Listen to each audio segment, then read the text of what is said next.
Hey guys, I'm Rahul Chaudhary. So this is the part second of class 12 accountancy partnership fundamental.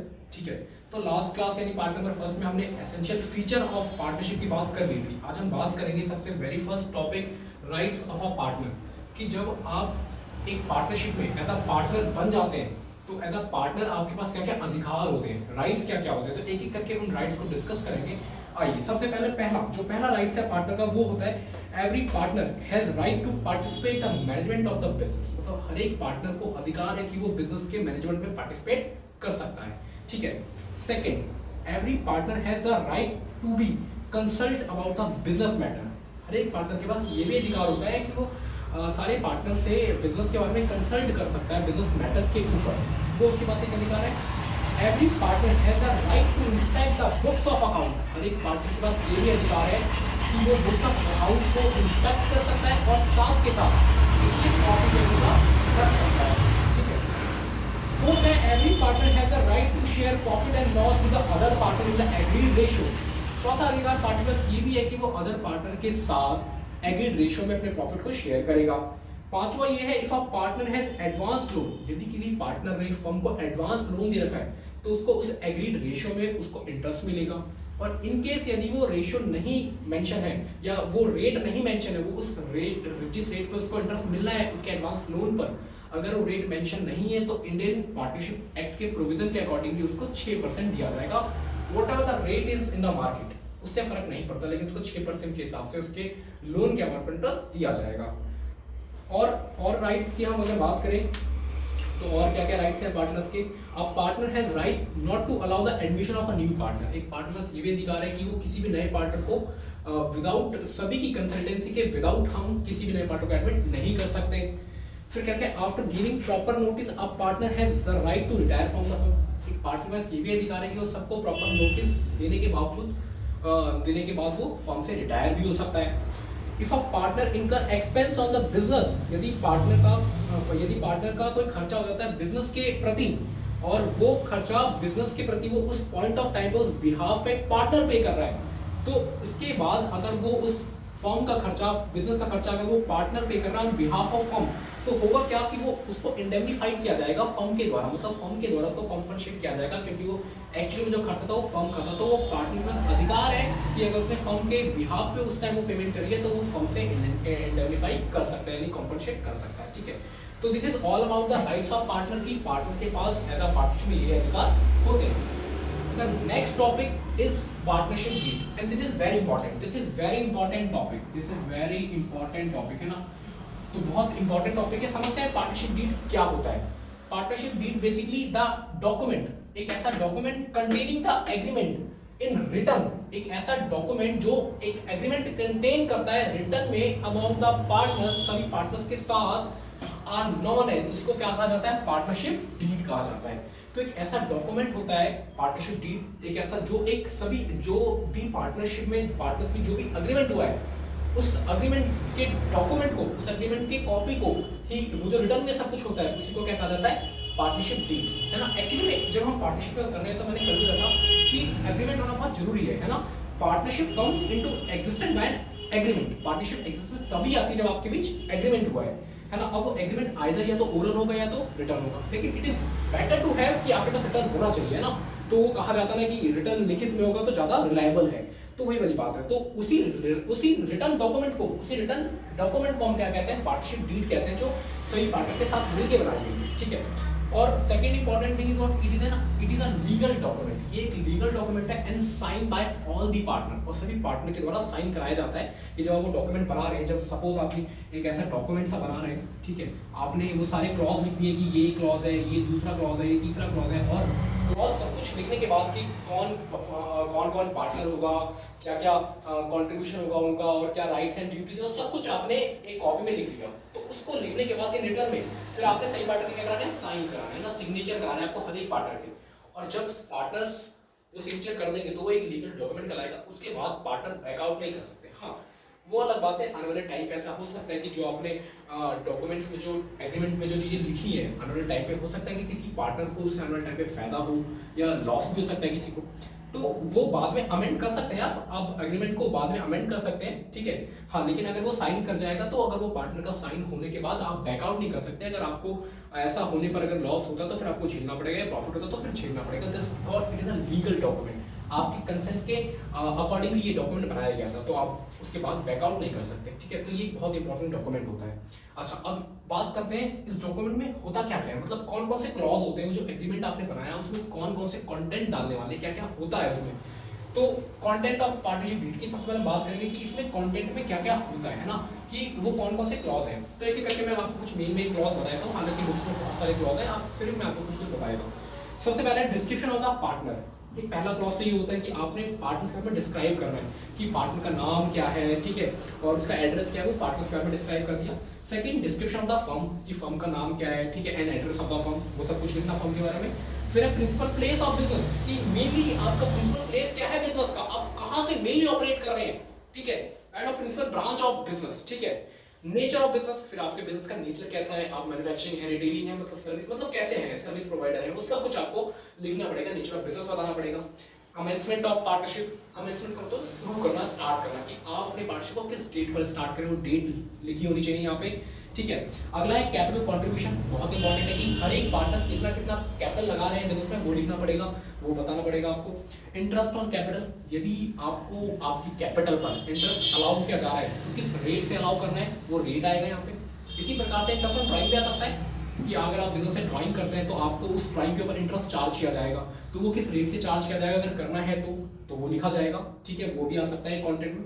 Profit sharing ratio, ये भी एक clause है कि आप किस रेशियो में प्रॉफिट शेयर करने वाले हैं, है ना, किस तरीके का होगा, वो कैपिटल रेशियो होगा या आपने क्या रेशियो डिसाइड करा है, वो अलग अलग हो सकता है firm to firm. Interest on loan, अगर कोई पार्टनर फर्म को लोन देता तो वो इंटरेस्ट क्या होगा, किस रेट से इनको इंटरेस्ट देंगे, वो लिखा होना चाहिए। या कई बार ऐसा भी होता है कि फर्म भी पार्टनर को लोन दे रही है तो हम उससे किस रेट से चार्ज करेंगे, ये भी लिखा होना चाहिए, ठीक है।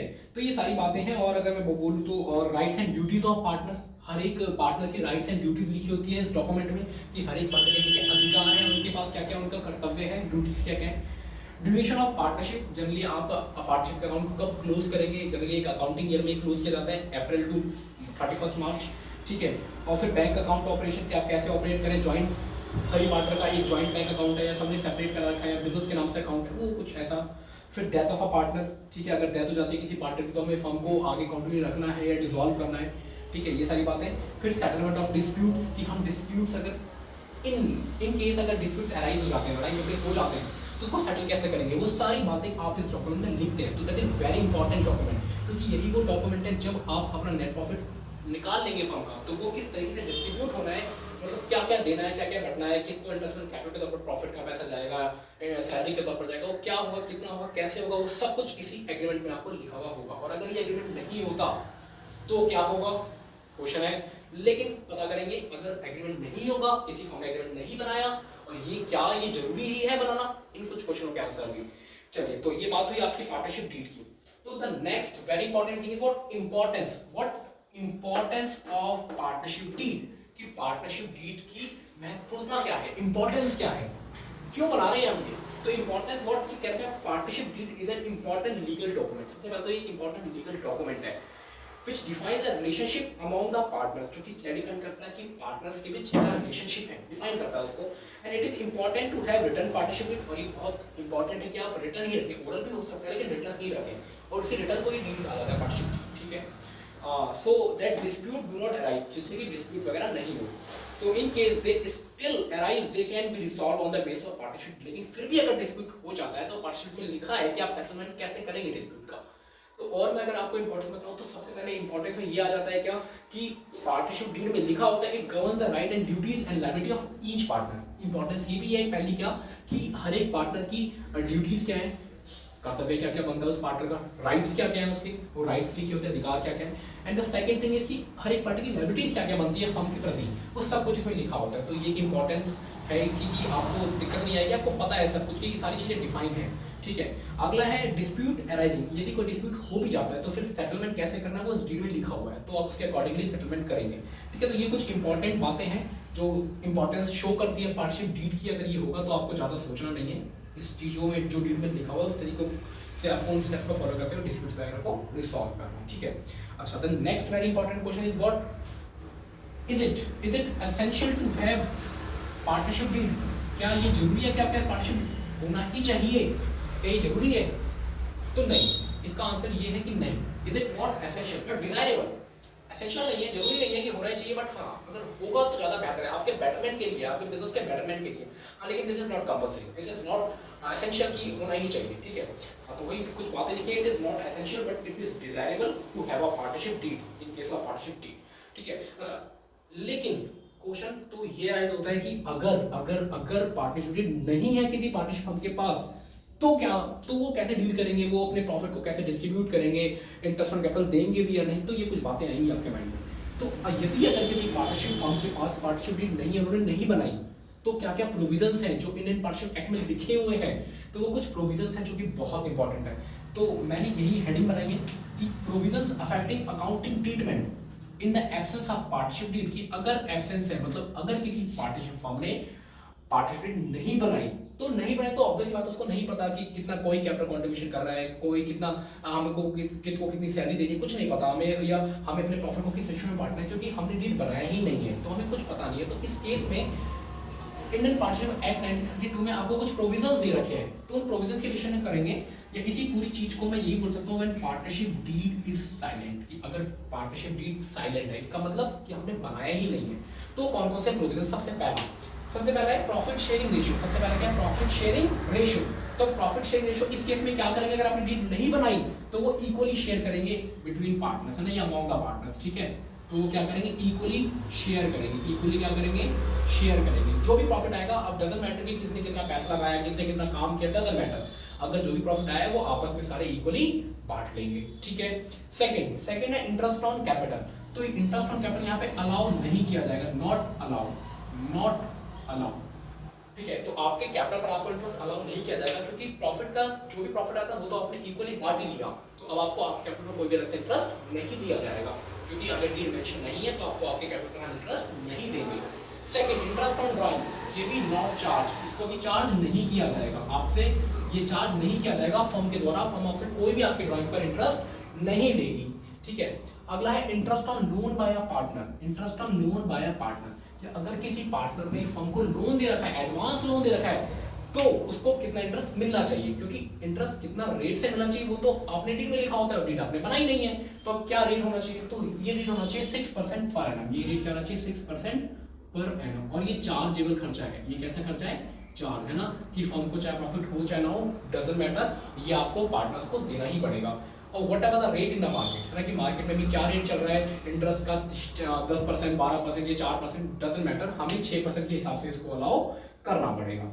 Next, remuneration to partner. अच्छा, रेम्युनरेशन का मतलब होता है सैलरी, वेजेस, कमीशन, लाइक, है ना, सैलरी, वेजेस, कमीशन, है ना, कि हम पार्टनर्स को ये सारा क्या अलाउ कर रहे हैं, नहीं कर रहे हैं। तो यहाँ पे भी हम ये सब चीज अलाउ नहीं करेंगे, नॉट अलाउ, ठीक है। तो आप किसी पार्टनर को कोई रेम्युनरेशन वगैरह अलाउ नहीं करोगे, कोई सैलरी, वेजेस, कमीशन, ये सब कुछ नहीं देने वाले हैं, क्योंकि हमने प्रॉफिट में इक्वली शेयर करा ही दिया है, ठीक है। फिर admission of partner. Admission of partner में वही है कि अगर सारे पार्टनर कंसेंट होंगे, सभी कोई नया पार्टनर आ सकता है। अगर मैं ये मान के चल रहा हूँ कि अगर ABC 3 पार्टनर है ना, ABC, अगर ये 3 पार्टनर है, अगर ABC ये 3 पार्टनर है सपोज, तो अगर किसी नए पार्टनर हमें डी को एडमिट करना है, अगर किसी नए पार्टनर हमें डी को फॉर्म में एडमिशन देना है, मतलब एडमिट करना है ना, तो ये एडमिट इस फॉर्म में तभी हो सकता है जब ये तीनों पार्टनर क्या दिखाएं? अपनी कंसेंट दिखाएं कि हाँ भाई चल ठीक है, डी तू भी आ जा। लेकिन अगर इनमें से कोई भी एक मना कर देता है, अगर मान लो ए ने मना कर दिया कि नहीं भाई मैं तो तैयार नहीं हूँ, अगर ये तैयार नहीं है तो फिर डी भैया डी को टाटा बाय करना पड़ेगा और डी फर्म को ज्वाइन नहीं कर सकता, ठीक है।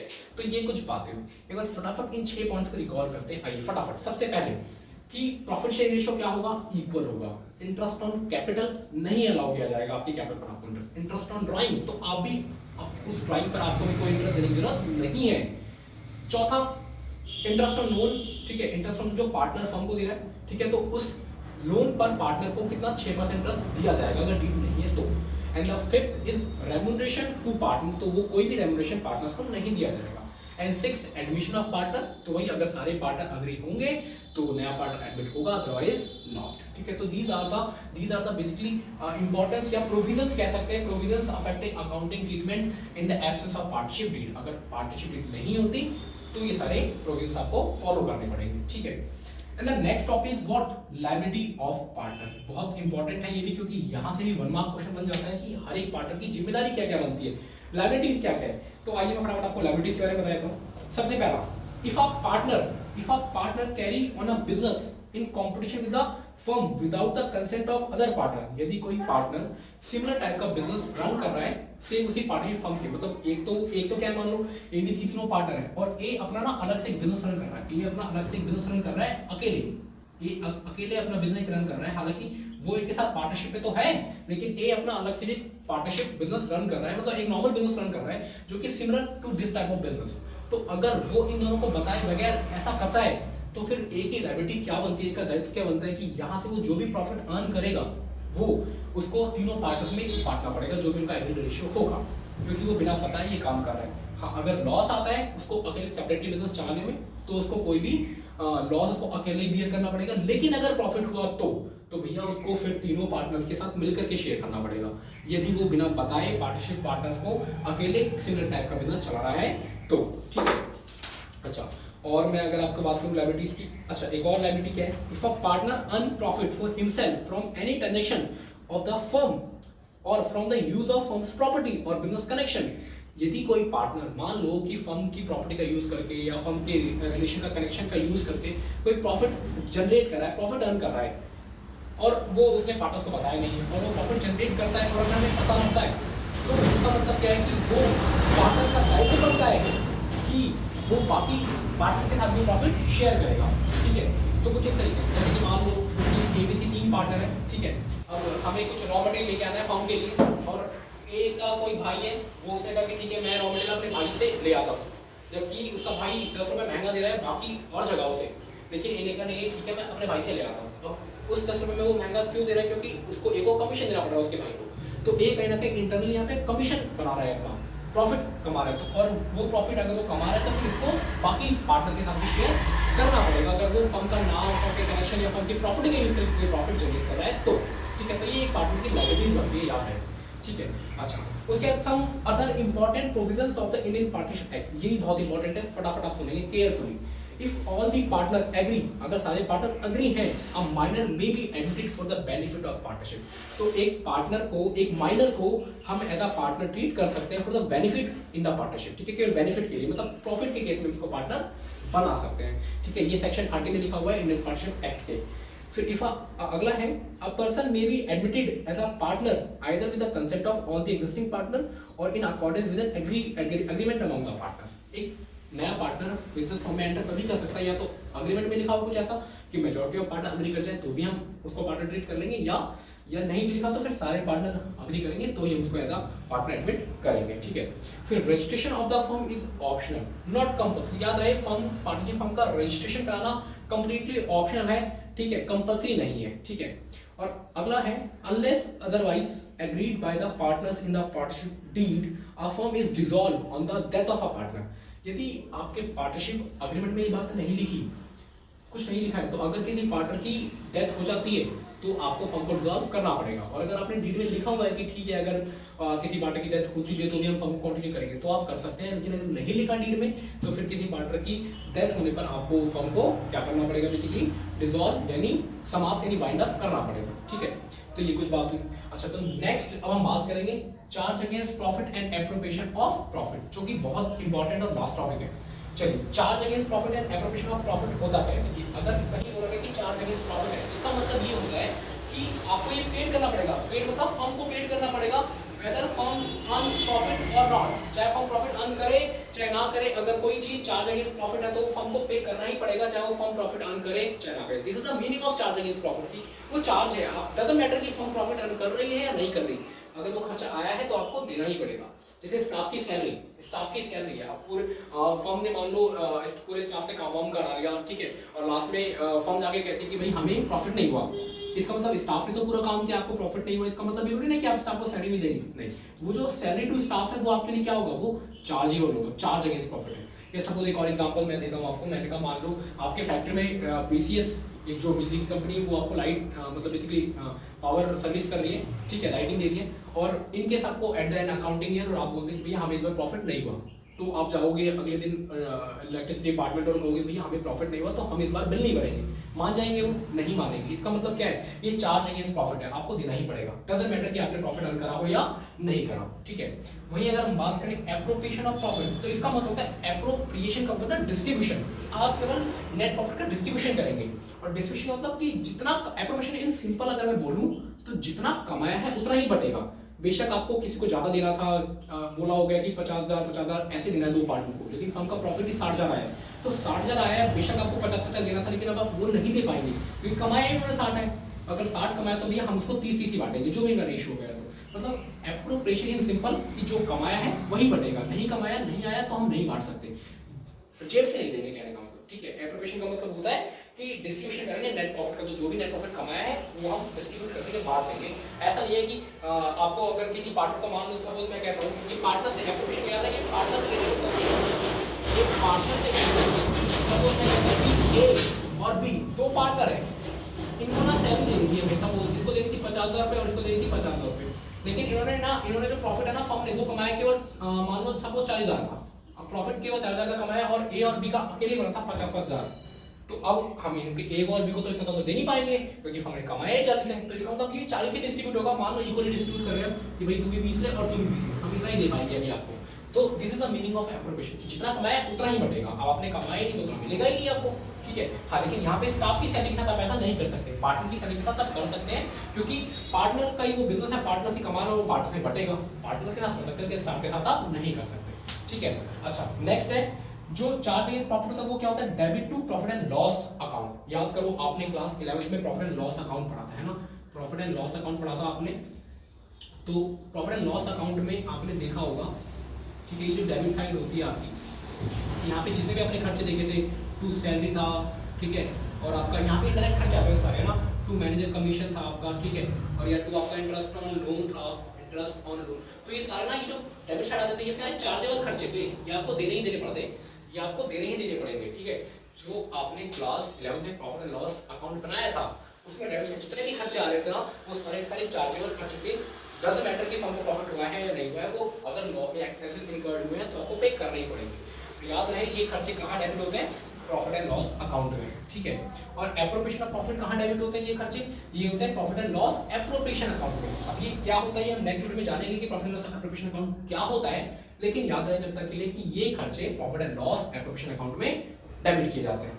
एग्जांपल्स मैंने दे दिया आपको, interest on loan by partner, किसी पार्टनर ने आपको लोन दिया तो उसका जो भी इंटरेस्ट बनेगा वो आपको देना ही पड़ेगा, चाहे आपके पास पैसे हो चाहे ना हो। Rent payable to a partner, किसी पार्टनर को रेंट देना पड़ेगा, अगर आपने उनकी प्रॉपर्टी यूज करी है तो बिजनेस के लिए आपके पास पैसे हो चाहे ना हो।